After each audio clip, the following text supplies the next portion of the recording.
എല്ലാവർക്കും പുതിയ വീഡിയോയിലേക്ക് സ്വാഗതം. ഇന്നിവിടെ വാട്ടർ ബില്ലുമായി ബന്ധപ്പെട്ട നമ്മളറിഞ്ഞിരിക്കേണ്ട ചില കാര്യങ്ങളാണ് വിവരിക്കുന്നത്. എങ്ങനെയാണ് മൊബൈൽ നമ്പർ ഉപയോഗിച്ച് വാട്ടർ ബിൽ കണ്ടെത്തുന്നത്, അതുപോലെ എങ്ങനെയാണ് ഓൺലൈനിലൂടെ ബിൽ പേ ചെയ്യുന്നത്, കൂടാതെ മൊബൈൽ നമ്പർ വാട്ടർ ബില്ലിൽ അപ്ഡേറ്റ് അല്ലെങ്കിൽ എങ്ങനെയാണ് അപ്ഡേറ്റ് ചെയ്യുന്നത് എന്നും കൂടി വിവരിക്കുന്നതാണ്. ഇനി നമുക്ക് വീഡിയോയിലേക്ക് കടക്കാം. ആദ്യം ഗൂഗിളിൽ വാട്ടർ അതോറിറ്റി എന്ന് സെർച്ച് ചെയ്യുക. ഈ കാണുന്ന ലിങ്കിൽ പോകുക. ഡിസ്ക്രിപ്ഷനിൽ കൊടുത്ത ലിങ്കിൽ പോയാൽ നേരിട്ട് ഇവിടെ എത്തുന്നതാണ്. ഇവിടെ ബിൽ ചെക്ക് ചെയ്യാൻ മൊബൈൽ നമ്പർ കൊടുത്ത് പ്രൊസീഡിൽ ക്ലിക്ക് ചെയ്യുക.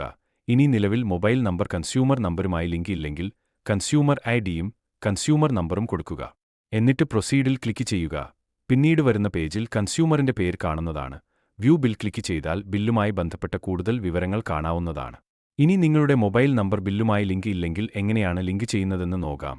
ഇവിടെ രജിസ്റ്റർ ചേഞ്ച് ഫോൺ എന്നതിൽ പോകുക. ഇവിടെ കൺസ്യൂമർ ഐഡിയും കൺസ്യൂമർ നമ്പരും കൊടുത്ത് പ്രൊസീഡിൽ ക്ലിക്ക് ചെയ്യുക. ഇവിടെ കൺസ്യൂമറിന്റെ പേര് കാണാവുന്നതാണ്. താഴെ കൊടുക്കാൻ ആഗ്രഹിക്കുന്ന മൊബൈൽ നമ്പർ കൊടുക്കുക. വേരിഫൈയിൽ ക്ലിക്ക് ചെയ്യുക. നിങ്ങൾ കൊടുത്ത മൊബൈലിലേക്ക് OTP വരുന്നതാണ്. അത് ടൈപ്പ് ചെയ്ത് കൊടുത്ത് രജിസ്റ്ററിൽ ക്ലിക്ക് ചെയ്താൽ നമ്പർ അപ്ഡേറ്റ് ആവുന്നതാണ്. ഇനി ബിൽ എങ്ങനെയാണ് പേ ചെയ്യുന്നതെന്ന് നോക്കാം. മൊബൈൽ നമ്പർ കൊടുക്കുക. എന്നിട്ട് പ്രൊസീഡിൽ ക്ലിക്ക് ചെയ്യുക.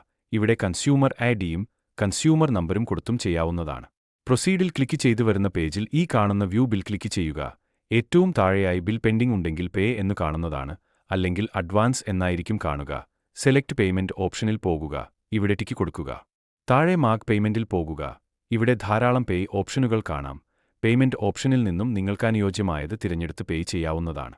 ഇവിടെ ലാസ്റ്റ് ബില്ലിൽ ക്ലിക്ക് ചെയ്ത് മൊബൈൽ നമ്പർ ഉപയോഗിച്ച് പഴയ ബിൽ വിവരങ്ങളും കാണാവുന്നതാണ്. വീഡിയോ ഇഷ്ടപ്പെട്ടാൽ ലൈക്ക് കൊടുത്ത് ഷെയർ ചെയ്യുക. ഇതുവരെ സബ്സ്ക്രൈബ് ചെയ്യാത്തവർ ഇതുപോലുള്ള വീഡിയോകൾക്കായി സബ്സ്ക്രൈബ് ചെയ്യുക.